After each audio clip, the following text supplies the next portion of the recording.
Initiating broadcast signal in 10, 9, 8, 7, 6, 5, 4, 3, 2, 1.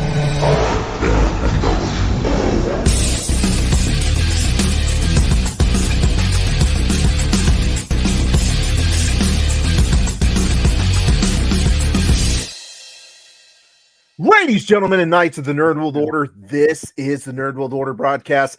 I'm the man that you call Dukes, and to my right, it's all about the...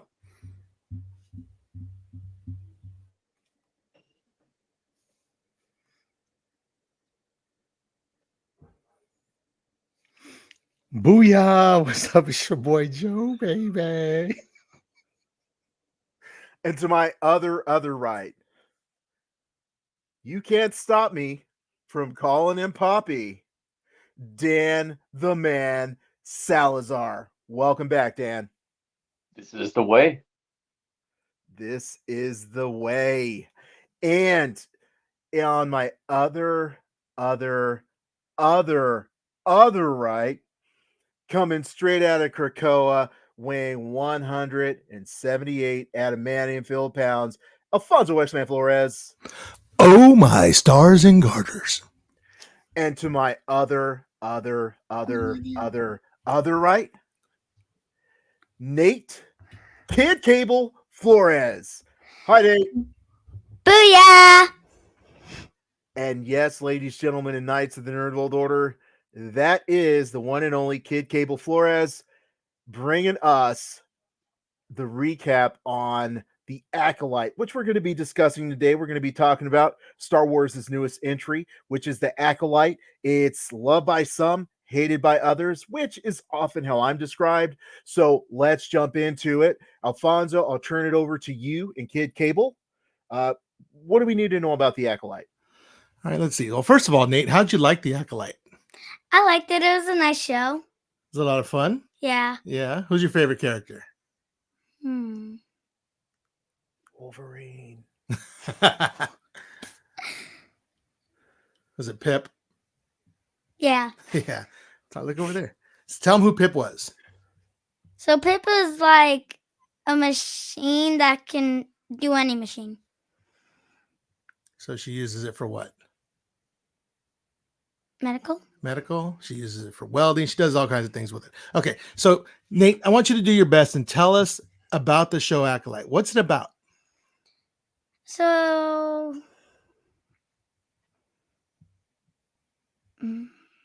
Is there a girl? yeah. So there's like a girl that goes and is trying to kill every Jedi. Okay. Does she And succeed? so is she bad? Well, she succeeds for doing one of them. Okay. She's gonna go kill the others. Okay. And does she have a sister or brother? She does have a sister, a twin sister. Whoa. Oh, cool. And is her sister bad also, or is she good? Good. Ah, what's her job? She's a medical. What? Mechanic. Mechanic. Yeah. Mechanic. Ah, that's pretty cool. So she's not a Jedi yet. No, but she, Oh. Did she go to school to be a Jedi? no. Oh yeah. Yeah. Okay. So let me ask you a question, Nate. If you could go to school like you are right now, or you could go to school to be a Jedi, which one would you want to do? What do you mean by that? You're going to school right now, right? What grade are you in?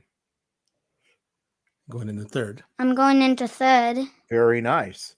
So if you could go to Jedi school instead of your regular school that you're going to right now, would you want to be a Jedi instead? Yeah. Very cool. Very cool. What color lightsaber would you have? Blue. Blue? Blue's a good one. Yeah, blue is a good one. Alfonso, what color lightsaber would you have? Man, I would have to go with green. Oh. Oh, he's disappointed. So, Dan, would you use a lightsaber or would you stick specifically to Mandalorian tools? Ooh, that's a tough one.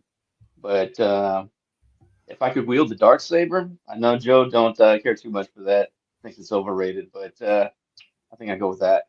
Ooh, that's actually a good choice. And what about you, Joe? What's your color lightsaber and why is it purple? Yeah, pretty much it's purple. Purple or orange. Ooh. Ah, I think you don't see a lot of oranges, but we have seen right. purple. Yeah, yeah. I'd say I'm probably more inclined for purple, but I think Right. orange would be a nice alternative. So Nate, I got a question for you. Did you like the show? Yeah, it really was a good show. What was your favorite part? Hmm. Was there good fighting?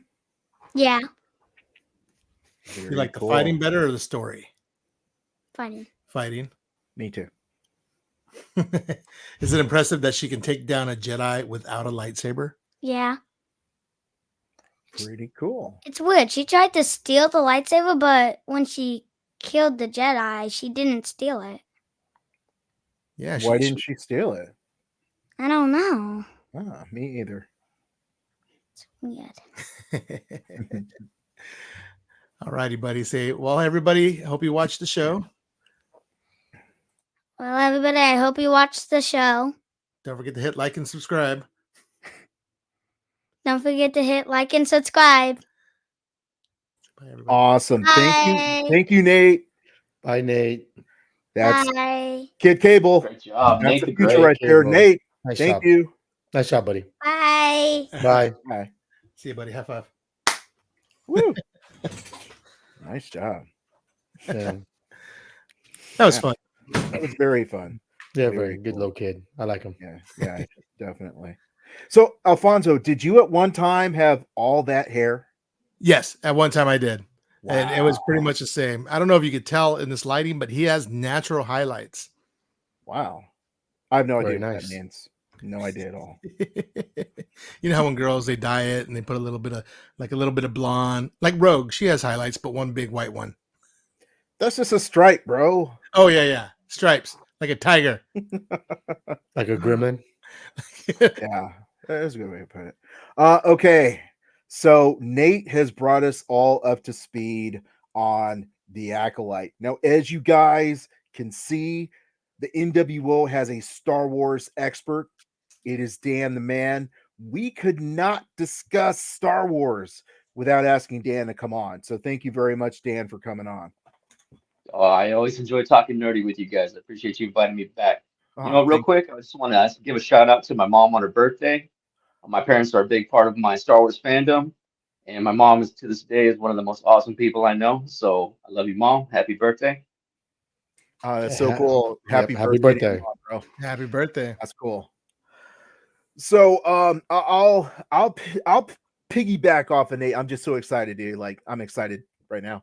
I'll piggyback off of Nate. So Nate liked it. I liked it. People who are complaining about it, I'm sorry that you feel threatened by the cast, but I just love this show. I thought it was, first of all, the fighting, OM capital G. I feel like Star Wars, and yeah, I'm going way off. So, shut up, Dukes. Bring it back later. I like the show. Dan, what'd you think? Oh, I thought it was great, and the time frame. Obviously, they've already established with the Mandalorian, with the Rebels before, that there's so much more story out there in the Star Wars universe outside of the Skywalker saga, Mhm. and for this to take place in the High Republic era, which is actually about 100 years before Episode One, is really cool. You have the Old Republic, which is 500 years plus before that, and you got the beginnings of the lore, Mandalore, the beginnings of the Jedi, the rule of two with the Sith, and all those beginnings. The High Republic, which was mostly a peaceful era, where the Jedi are pretty much peacekeepers in the galaxy with no real political ties, and then all of that leading into the prequels with the Republic and where the Jedi end up hand in hand with government. So again, so much more story out there to be told, and the way that they're building it up, it's and like you said, the fighting, even combat without the lightsabers, outstanding, so great, Mhm. so great. Mhm. Dude, so Dan just killed it. Like I was so confused, I know Joe's told me like High Republic, Old Republic, and I even got some High Republic and Old Republic comic books, but Dan just gave us chronology. Thank you for that, Dan, because I think for a lot of people, myself included, even though Joe has tried to educate me, he knows that I don't listen half the time. But it's like it didn't make sense to me. Like, I know High Republic, I've heard of it, but the way you just described it is like, okay, Old Republic, it's like chronology, and then you tied it into the prequels. That's dope, dude. Thank you so much for doing that. Alfonso X-Man Flores, we've already heard one Flores opinion, the only Flores opinion that matters on Star Wars, but he left you to finish it off. So, what did you think of the Acolyte? Yeah, I really like the show. I was concerned because it's like before I even had an opportunity to watch it, because we watched it for the first time last night. I was seeing nothing but bad stuff about it, and I'm like, man, I'm just getting a lot of heat. And then Duke's like, but I liked it. I'm like, you liked it, so I'm like, I wanted to check it out. I just haven't had a lot of opportunity. So finally, when I watched, I'm like, what do people got to hate? There's nothing to hate here. It's a lot of fun. Yeah, we don't have a Skywalker, but we have an idea of what goes on in the Star Wars universe. We had an understanding that this is the before time. So, I didn't realize how far back it went. Thanks, Danny, because man, I was a little confused on that as well. And it's like, wow, I didn't realize how 100 years back. That's nuts. But it all started somewhere. The Jedi were basically like what the police force of the universe, of the galaxy, far, far, far away. um, it's really cool too. You got this girl who's like, she's doing these tasks. She's got to take on these Jedis, and who knows why she's doing it. And she's got to do it certain ways. And, she's already at odds because, taking down a Jedi is not an easy thing. It's not something that most people can do. But like there's very few people out there who can do it. And she's having to do it with limitations. So exciting. Joe, were you excited or were you just meh? I enjoyed it. I like it. Except for Dan, the man, you can't stand me, Poppy. Star Wars fans are douchebags. And let me just elaborate. So, like, the whole build up to this Acolyte is everything's woke. Woke. The creators of woke. Everything's woke. Everything's woke. And then I enjoyed it a lot. And I was, Alan, I was like, bro, what's this woke stuff, bro? Like, I don't see anything being pushed to me on your agenda. So there's a huge Star Wars fan that I work with at work. And on the way out, before I asked her, like, people were saying it's woke. I don't understand. And this is what she replied to me. She's so cool. But she was like, it's woke because if you look, they have a bunch of, you know, different races that are Jedis. And you got an Asian that's a Jedi. And I looked at, I'm okay with that. And then she proceeded to say, like, yeah, you're just trying to push it on you. I said, when was the last time you seen the Asian in Star Wars? She's like, Rogue One. That's the movie phrase that. When was the last time you seen the Asian lead in Star Wars? I said, exactly. So I said, coming from a guy that's Asian, I'm okay with it because you don't see it often. And so if you're looking at woke, I could make one argument. Luke Skywalker's white, Han Solo's white, Princess Leia's white, Darth Vader's white, Admiral Akbar's white. No, just joking. But you can make an argument. There's nothing but white people in the first few Star Wars. So when you begin to make changes, all of a sudden it's woke.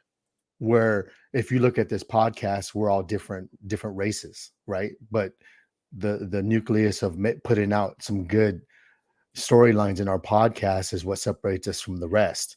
So I feel like Star Wars fans are just never happy, man. Like, so you create new characters and they want to complain about it.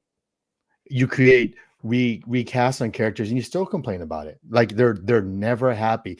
They're besides you, Dan, and there's others, not everyone, but the Star Wars fan base are worse than anime fan base in some animes. So animes, like, they're never happy. And that's how I feel with Star Wars. And it's like you're hearing about, oh, so spoiler alert, oh, a Jedi gets killed with some knives. What about bounty hunters? What about Mandalorians? So if they kill a Jedi, that's okay. But when someone kills a Jedi with some daggers, now you have a problem with that, right? And then there was like issues of, the explosion and fire in space, and they're complaining about it. If you watch old Star Wars movies, you see explosions and fires. When the Death Star explodes, what is it? It's a fire. And so, like, people are never happy. I appreciate the different ethnic backgrounds that are associated with the Jedis, and I'm okay with it. So, like, with this whole woke thing, it gets on my nerves. I think the story is good. I love the action. It's something new. And then she also made a point, was like, he's an Asian actor trying to be Qui-Gon Jinn. And that's what I mean. It's important to do your research, because the guy from Squid Games, what's his favorite character? He's a huge Star Wars fan. You want to take a guess what his favorite character is? Qui-Gon. Qui-Gon Jinn. So when you watching him, doesn't he give off the apprentice of him being an Asian Qui-Gon Jinn? The way he handles himself when he talks, because he based his character on his favorite Jedi from Star Wars. And so, like, people, I feel like, don't do the research before they get so angry and upset. And a lot of my research, like with comics that I would watch, and rest in peace is Cosmetorian, like, he had a freak accident, he passed away in YouTube. But anytime I would, like, prepare for anything podcast related, I needed some extra info, I would watch his videos, and it's a shame what happened to him. So shout out to him and his family, and my condolences. Real quick though, I got to say, with the character of Master Saul, I didn't so much take him as, giving inflections of Qui-Gon. He was acting like a Jedi Master, calm, measured, being the leader, guiding the younger Jedi. And so I might Well, have gotten some vibes of Qui-Gon Jinn, but it was much like any of the other Jedi Masters that we'd seen on screen before. Well, Dan, the man you can't stand me, Poppy. Let me rebuttal that. Remember, there was a time where she was like, "Well, you have too much feelings in it. You're not supposed to do that." That's something Qui-Gon would answer with, right? The way he responded. So Qui-Gon was exactly how he's portraying his character. That's how Qui-Gon is, because his type of answering to his young Padawan is something that I can hear Qui-Gon say to Obi-Wan. In retrospect, this Saul could be somebody that Qui-Gon, looked up to. This, somebody he read about in the ancient texts. This is somebody that he's like, man, I strive to be like him. So I'm going to turn that around a little bit. So I'll say this. I think the challenge that some people have is because Saul, timeline wise, was a predecessor of Qui-Gon. If the personality of Saul is similar to that of Qui-Gon, Qui-Gon being someone who comes after Saul, Qui-Gon now loses his significance. So I feel like Star Wars fans attach their personality, their love of the of the fandom to specific characters, and if Qui-Gon is reducing his significance because he actually is emulating another Jedi Master, and I do have to agree with Dan and also Joe on one thing. I feel like the Jedi Masters want to impart certain ideas to their Padawans. And I think those ideas are around emotion and stuff like that. And as you guys were speaking, I thought about, like, for instance, a Mace Windu. He never talked about that sort of stuff, as far as I know, and feel free to let me know I'm wrong, because he didn't have a Padawan. His perspective was different. His need to speak to the Force was different. So I feel like there is a general theme with all of the masters that are different from a standard Jedi. That's just my take on that. But I feel like the real issue is, like, hey, you're diminishing Qui-Gon if there's someone that came before him that has similar philosophy. So Well, this is where I disagree with, because my son comes after me, but he has some of my tendencies. yeah, So I feel like everybody, like, there's Jedis. You could look at the Jedi Council and say they all have the same stuff. They all think the same. They all do the same thing. So one other person that's similar to Qui-Gon doesn't mean he is Qui-Gon. I don't think it takes away from Qui-Gon. It's just another person that has the same philosophy that agrees with what Qui-Gon, with his philosophy. That's how I take it. So the hardcore Star Wars fans are just looking for things to complain about, because they're just a never happy fan base. And it's just, it's unfortunate, because they've lost. We're like, you've complained that you didn't get enough of Star Wars, and now you're getting so much of it, and you're just never happy. Yeah, I agree with that. Was Filoni involved in this? No. Okay. But you know what, though? Filoni was involved with Boba Fett, and that thing was crap. So, I mean, he's been putting out bangers. He's okay to have one, but Boba Fett was hot garbage, bro. He's a part of that. So I was just wondering, like, if you put Filoni's name in something, I am going to give it a chance all the way through. And I did love the Acolyte. I loved everything about the Acolyte. I started to, digress a little bit and talk about the action. I liked the characters. I liked Pip. Like, everything about this show I liked, which is why I was surprised. I'm halfway through the episode and I actually messaged like Joe and Alfonso, and I'm like, I'm watching this and I actually like it. I'm confused because, to like Alfonso's point, he's like, he had heard so much bad stuff going into it. And let's be honest, okay? Those trailers were trash. Yeah, for sure. Just trash. Yeah.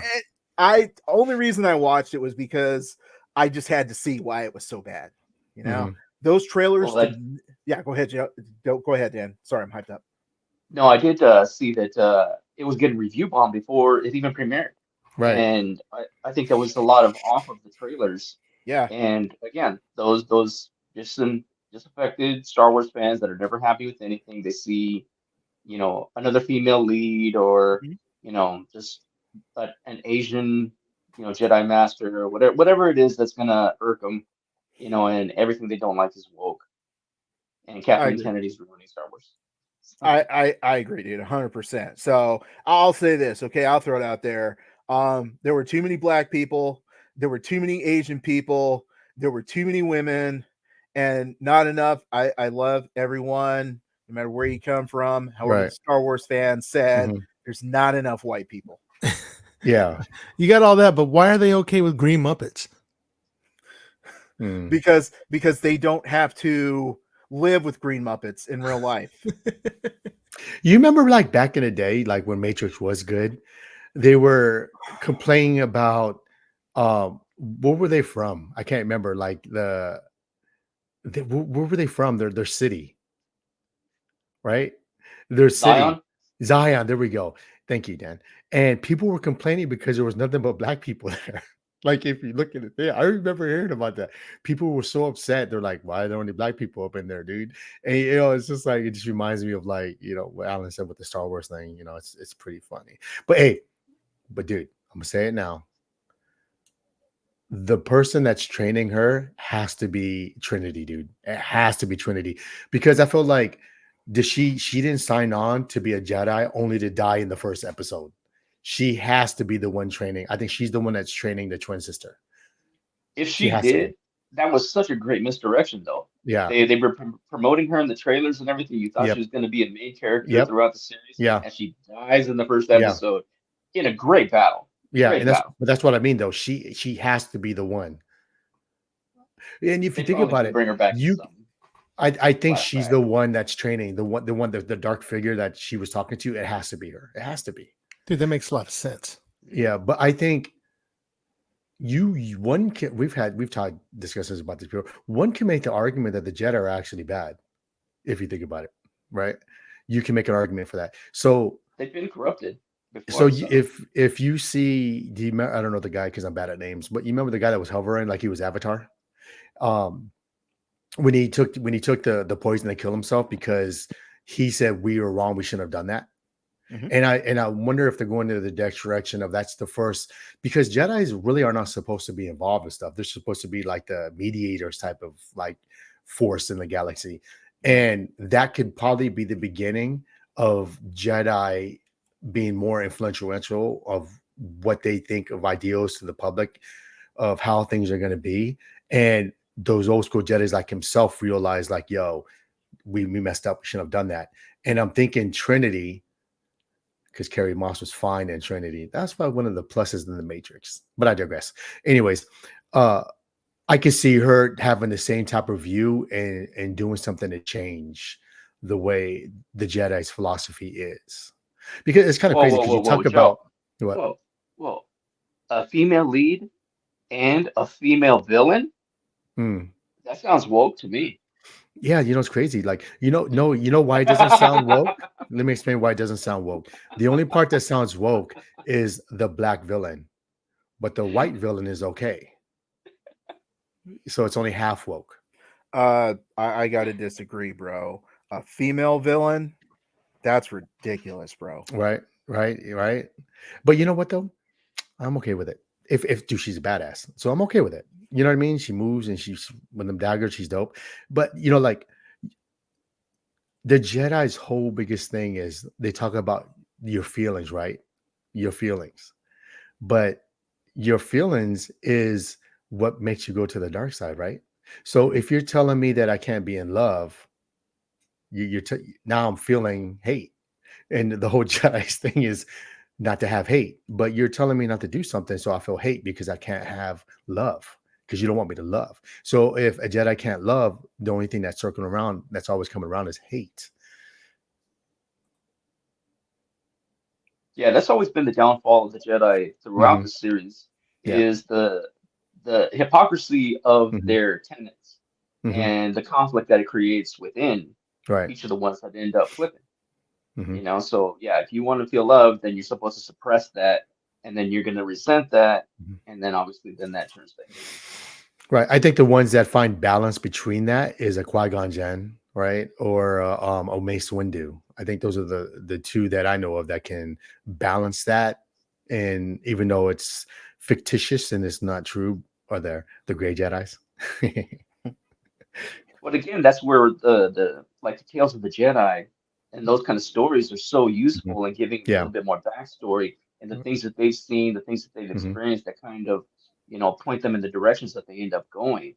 Hmm. And those things would have been so great to have between the prequel trilogy movies to give more story to those characters and to connect some of those dots and so you can have more context to those characters. Hmm. For me, I think that, you know, moving past the idea of why this show was bombed with criticism, I feel like, and Dan alluded to this a little bit, Star Wars fans have only gotten the Skywalker family for like what, like 3 decades now, and we moved away from it a little bit with the Mandalorian story, and this gives us a great example to move still with Jedi's because people love Jedi's, but it moves beyond the Skywalker family. And that's what we need is like we can't continue to just have a story about this one stupid family. It's we got to do more than that. So I just feel like this is great that we're having a Jedi story. It's very, very well, it's intricate. It's very well developed so far. Like Joe's like, oh, well, she's the villain. And Dan's like, dude, that's such a good misdirection. Now, I often say this speculation is the nerd's worst enemy, but that is awesome. Let's hope it happens. Let's hope Joe's right. Yeah, so I just feel like moving to new Jedi's that aren't Skywalkers is just such a great thing. Well, they had an opportunity to continue on with really great Skywalker stories if they had done a loose adaptation of Heir to the Empire with, the children of Luke and Leia and everything that comes around them, Grand Admiral Thrawn. You had some really great framework for a story to be told, but then they decided to not even use any of it and kind of hybrid them into Kylo Ren, which really didn't work. And then the whole sequel trilogy was just so disjointed in that way, with like there was no clear direction to Wait a minute. it. Wait. You And said the so by children. the time it's done, you're done with the Skywalkers, and you really don't want any more. Danny, you said the children of Luke and Leia, they had kids together in the book? No, Luke had a son, and and of I'm just course Leia and Han Solo had 3 Oh. kids. Yes. But I'm glad they didn't do that. You know why? Because you ungrateful Star Wars fans don't even deserve that type of story in the movies, man. That's what you get. And they wouldn't have been happy with that either. No, they They did wouldn't get have. They wouldn't have. So I'm hoping that one of you can answer this question, because obviously I'm watching the opening scene, and I think everyone can agree, especially everyone listening, there has never been a bad Matrix movie. So when I'm watching that fighting and it reminds me of the Matrix, I'm immediately enthralled. Is there any connection between the Matrix production and the production of this show? Do you guys know that? No, but it's very similar in the sense of one is actually woke and the other one is not. The answer is Carrie Ann Moss. That's the connection. Yeah, but the fight scene with OSHA and Master Saul was obviously so much more similar. The movements of Master Saul very reflective of Indara, Carrie Ann Moss's character, and like the way they were dodging, the way they were moving, the way they were shifting, and everything like that, and counter striking, and so it really gives you an idea of how they were all trained at that point, and even What being able to fight without even pulling a lightsaber. See, that's what I like about it. Like they said, a Jedi doesn't pull out his lightsaber unless he's going to kill somebody, right? Just like people who say you don't pull a gun out unless you're going to shoot something. And I think that's dope because it shows them having other skills. Like, just looks dope, dude. It's like I'm all for martial arts. Like, just the movement, the dodges, the moving, the ducking, the leg sweeps. It's just before they draw their weapon. I mean, like I like lightsaber fight scenes, but just the totality of the patience of them going like, bro, I can beat you without my lightsaber, which I think is dope. Yeah, it kind of goes back to that samurai Yeah. code, that's kind of where it starts. So you don't draw your Right. sword unless you're going to kill somebody. Mhm. But yeah, it's really, you're right. It is really cool to have, to have them showing, their fighting abilities, because when you can fight with a sword, chances are you can fight as well, because it's just the sword is nothing more than an extension of you. It's just it's a bigger part of you.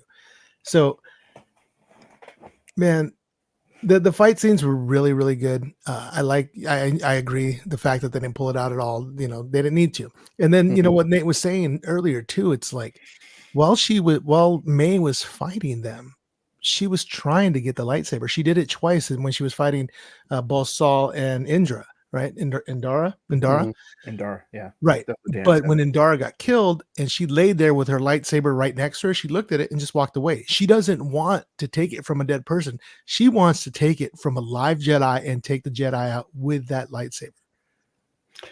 I think it's more so maybe she thinks that if they don't have their lightsaber, they can't win. And she has a chance with their daggers. Oh. You know what I mean? Because if a Jedi doesn't have their lightsaber, they're nothing. Yeah. Well, they're showing us that they're not. They're definitely that's what's dope about it. You know what I mean? I really enjoy them focusing on their movement, running up the stairs. The Trinity run up the stairs. I'm like, oh, this is the Matrix. But the Matrix when it was good. And then what did that guy do so bad that he's like, you know what? I'm just going to drink the poison. I could sit here and meditate all day long. You can't touch me, but you know what? I did something pretty bad. I'm just going to go ahead and drink that poison. Well, that's what I mean. Like, what if they told him to purge? You know what I mean? We don't know. What if they told you have to purge the colony? You don't know. But it's something of how the Jedi, like the true Jedi's, they know they shouldn't be doing that. Like Right. Jedis aren't supposed to get involved. They're supposed to be like a mediator, like Right. a negotiator. Like, hey, let's come to an agreement on both sides. And then if you have to protect yourself, right? But as you get deeper into like the prequels and stuff, Jedis were just drawing their swords like no problem at all. Like you could tell things change. Like droids come out, you know, like, or someone's fighting, you know, like the sword, like you go back to Obi-Wan in the diner, right? Like he breaks up the sword, his lightsaber quick. He didn't fight him without it, you know. Now, granted, you could make an argument of Lucas didn't know, and it's somebody else doing the writing, you know. But that's what's dope about all the plot holes and leakage that Lucas did in the prequels and the regular, you know, like the current the series of like 7, 8, 9, or 4, 5, and 6 is. There's so many holes in the writing that you can fix it. And that's what, you know, Dave Filoni's doing. He's fixing all the errors of all that stuff. And with the 100 years before, you don't know what happened 100 years before the prequel. That's what's dope. And I think Star Wars fans are scared. Like be appreciative that someone is actually trying to be creative and do something new and something different. But no, they want the same, but they don't want the same. They want it new, but they don't want it new. It's like, make up your mind, bro. Yeah. So as you guys are talking, being, I'll say, the outside Star Wars fan, not as into it as Joe and Dan, I'm wondering what happened to create such a decline in the Jedis, because clearly this shows that they were more skilled in their fighting and they weren't so reliant on simply their lightsabers, right? So to your point, her contention is that lightsabers can't win unless they have, or sorry, Jedis can't win unless they have their lightsabers. Clearly, we're showing that to not be true. But if you were to put a, let's say, 4, 5, and 6 Jedi in those same fights, they're dead in 5 seconds, because somewhere along the way, the Jedis lost their fighting ability and they started relying on simply their lightsabers. So I hope they touch on that, why they went to moving away from real fighting and start focusing on their lightsabers. Well, if we go to 4, 5, 6, though, we're talking after Order 66, and from that point, there really was no formal Jedi training anymore. And so it was more a matter of, you know, who was still around, who was training you, in what way, and a lot of those old ways may have just been forgotten. Well, Dan, the man, you can't stand me, Poppy. This is what I have a problem with. Who was he trained? Who was they trained by? Who? Luke? Luke Skywalker. Who was he trained by? Luke was trained by Obi-Wan Obi-Wan, and Yoda? old Obi-Wan, And Yoda. Okay, who had the ability of what? The Force? No, in the prequels, what was he doing? Fighting. But how was he fighting? He did crazy flips and stuff, and I hated that. Booyah! Asian fighting, flips, jumps, kicks, all kinds of stuff. So stop the cap. I'm big on the cap. No, stop the cap, bro. Because I'm big on the cap. I remember all But of us Asians. we're talking all to of us Yoda, who Asians. died the next time he saw him. It So don't we're matter. talking He was still how alive many when he brought hundreds him. of years old Bro, of Yoda he my was, man was. and how was my he going man- to train him? You ever watch Unusual Suspects? Of course. Okay, you remember when Homeboy faked like he was walking bad with that cane? All of a sudden he started walking normal. That's Yoda. So when Yoda was doing the same thing in the prequels, bro, and he was lifting up something with the Force, bro, he's able to do that, bro. You're capping, bro. Being the captain of cap, I say that's no cap. You know, speaking of Yoda, this is only 100 years ago, man. Baby Yoda could be around. Now, there's a new interesting concept. We'll bring a baby Yoda, and he can come on in and fix everything. Well, he doesn't need it. Dude, just having him show up. Having a Grogu show up would be awesome. But as Joe's talking about Yoda having the martial arts, I was like, but dude's really old. So, bro, okay, look, dude. Okay, obviously, you guys aren't educated in old school kung fu movies where old dudes like that are still kicking people's butts, training Jackie Chan how to be a drunken master. So even though Yoda is old, he still has the ability of being like an old beggar from an old. Which isn't what I was going to say at all. Cap. It's not what I was going to say. Now, Cap. here's what I was going to say. Capalicious. If he's 100 years old, then he would have been around to experience the old ways, the old training, etc. So he may still be holding on to some of those trainings. Now, why he didn't pass it on to someone else, I don't know.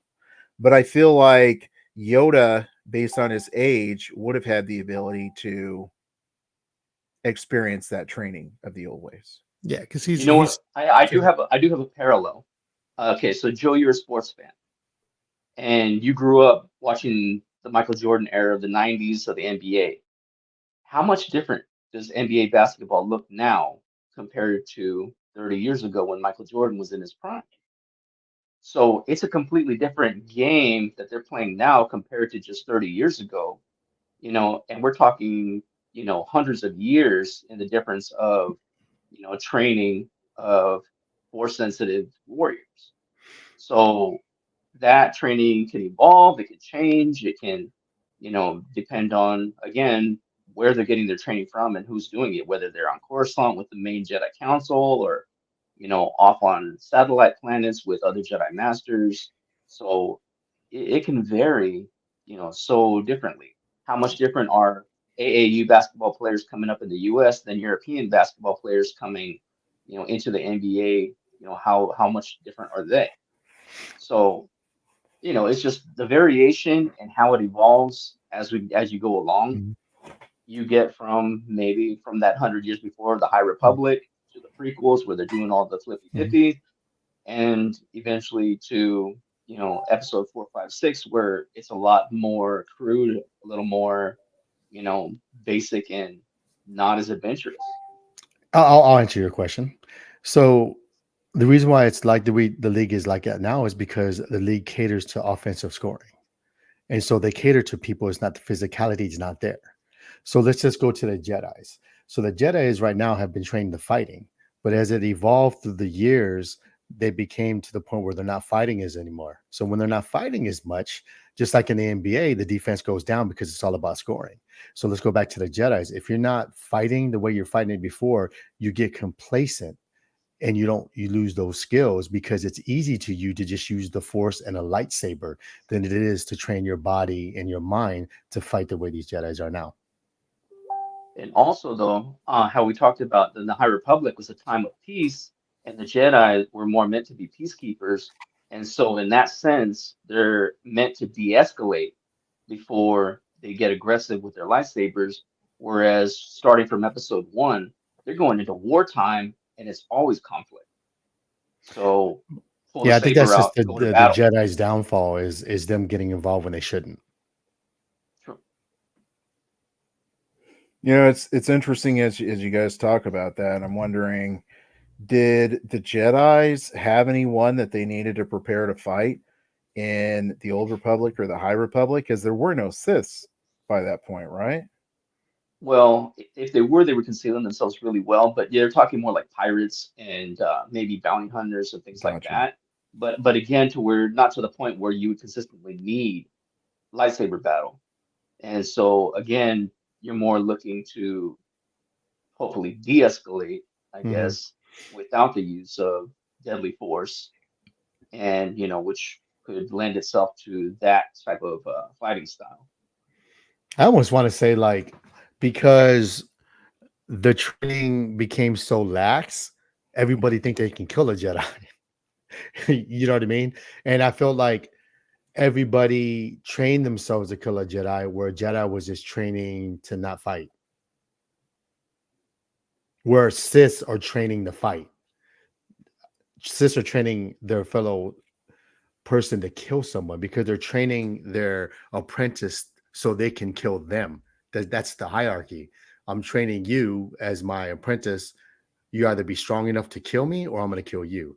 And so they're always that fight where, but I think, there's people like Obi-Wan, he can still fight, dude. Obi-Wan's dope. You know what I mean?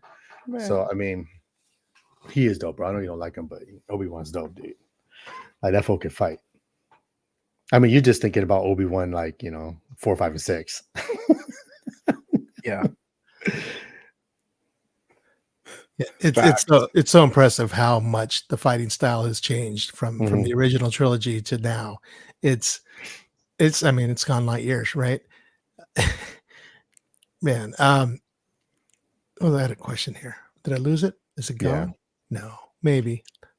Go on. But The you could quest- also make the argument of because they're so old, the Star Wars, ain't no one planning to do like martial arts back then. Like George Lucas didn't have it in his brain. So you could make the argument of that if you really wanted to. Yeah, I Well, I think mean, that. outside of, I'm sorry, go ahead, Zeus. No, go ahead, Dan. You're the expert. Go ahead, bro. Well, I was going to say, outside of martial arts movies in the 70s, how many even action movies have legitimate choreographed fight scenes? Right. Dolomite. You look at, well, you look at the fight scenes in some of those action movies, and it's just hokey. It's, Mhm. it's cheesy, and it just Well, doesn't hold up at all.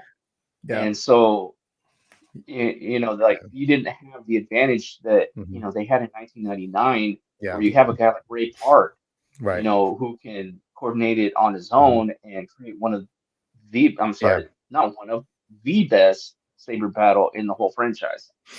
I don't know about that. But you know who was alive around that time that could have helped George Lucas? You know, again, Bruce Lee? my man who choreographed, the Matrix fight scenes is Yin Wu Ping. So it's not like he Yeah, didn't but have they the weren't as opportunity. but they But weren't as widely used. Yeah. yeah, because he's Asian, and it was back then. It was predominantly white people that are all doing that stuff. So I mean, hey, I get it. I would say at that time, cinema didn't respect the kung fu movies. They didn't respect the Asian culture like we do now, which Yeah. is exactly what Joe just said. I'm just trying to keep us from getting Hey, canceled. you trying to do it the political version? Hey, bro, come on, man. I That's agree. what I do. That's what we do. That's I'm what like, you do. Joe said what Joe said is true, but I'm going to clean it up. Maybe you can help clean up Danny's Wi-Fi. Yes, yes. He's headed to Walmart right now.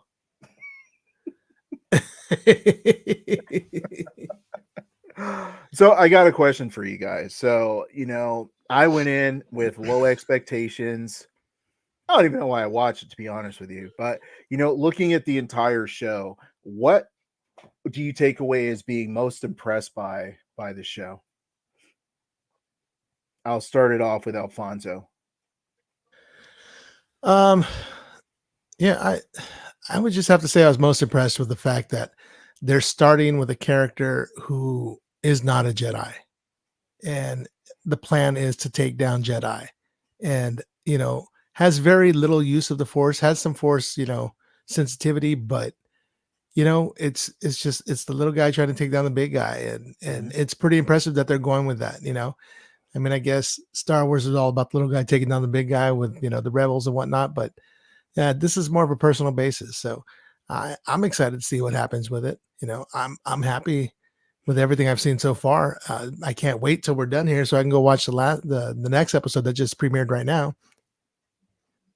Which everyone listening should go watch because the show is awesome. So one thing that you did mention, Alfonso, which she's a little bit of, I'll say Jedi Force sensitivity, whatever. There was a scene when she needed to get a tool or pip or whatever it was, and she's outstretching her arm. I would think that normally that would have been the moment where she gains her Force sensitivity and that box, satchel, whatever it is, goes to her.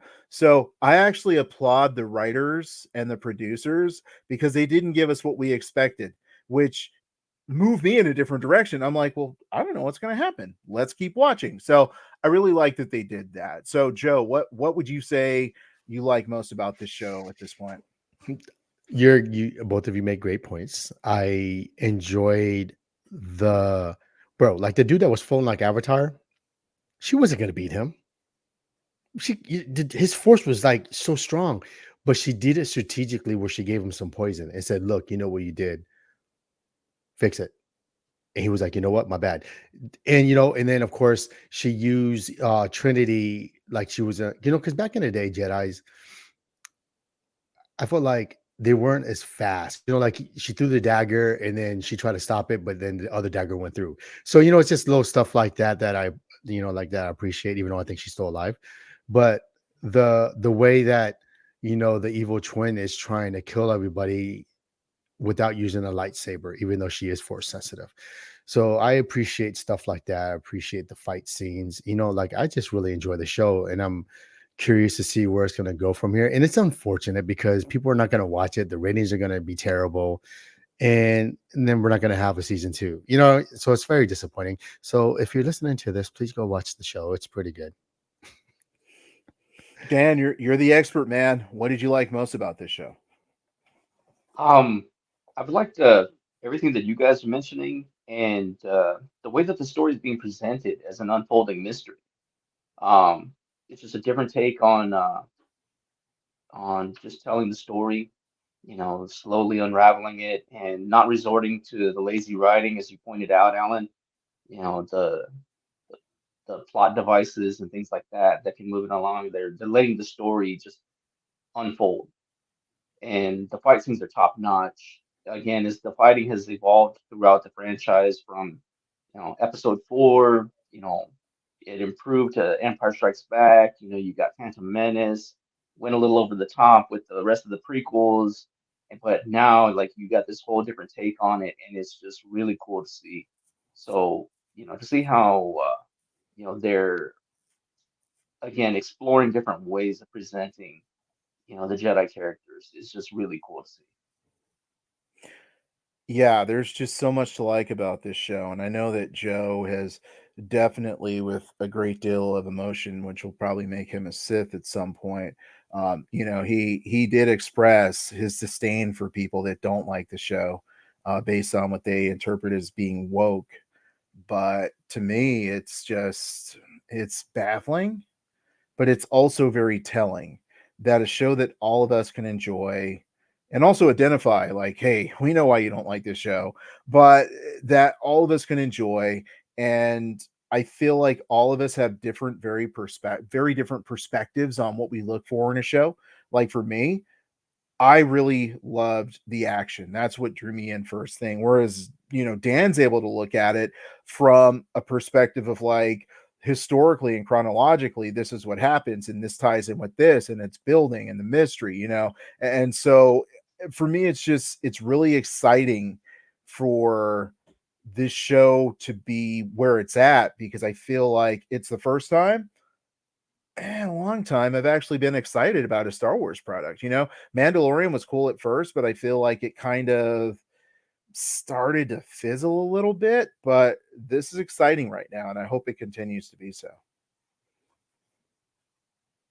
Yeah, just people need to give it a chance, and if you don't like it, because you don't like the story, you don't like how the characters are developing, the way that you guys said criticized Ahsoka in terms of Sabine Wren, or the way that you know whatever your issues might have been with the product itself, you know, uh, that's fine.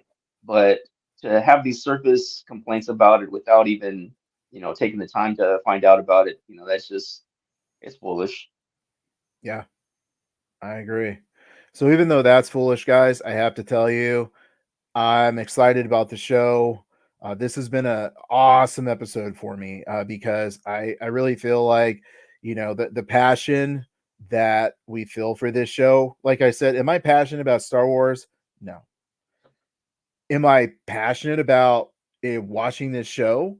Might I stay up past 9 o'clock to watch it tonight? No, but I am very passionate about it, and I do want to watch it. And so for me, it's fun when you're on, you have the knowledge, you have the passion. It's like that. It's like that extra ingredient. So that's awesome. Thank you so much for coming on the show.